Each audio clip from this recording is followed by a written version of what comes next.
Isimulan na po natin ang ating pagluluto. Ilagay po tayo ng kaunting mantika. Tapos ilagay na po natin ang ating sibuyas. Haluin lang po at pagkatapos sunod po natin ang bawang.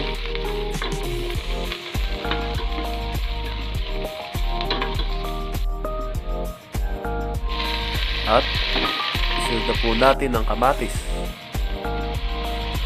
at ang ating bell pepper.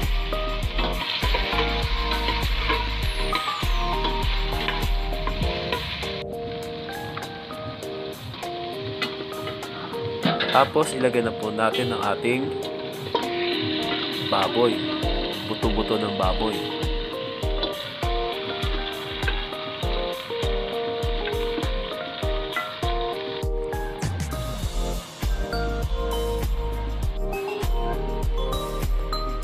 Okay, ilagay na po natin ang ating patis para lumasa na po ito sa karne ng baboy at takpan po natin.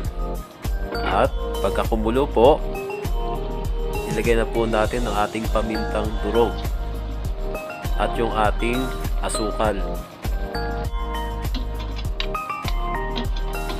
Halo-haluin lang po natin.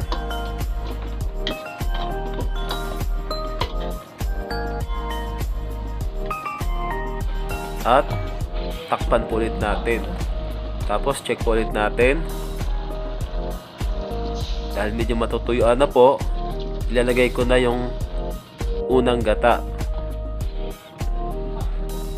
Tapos pakukuluan po ulit at tingnan po natin kung medyo malambot na po yung karne. Ay, medyo malambot na po, kaya ilalagay na po natin ang ating carrots at saka yung patatas natin. Ilagay na rin po natin yung ating tomato sauce.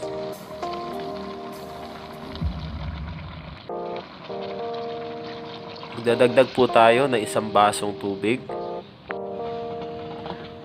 Okay, takpan po ulit natin at pagkatapos check po natin kung luto na.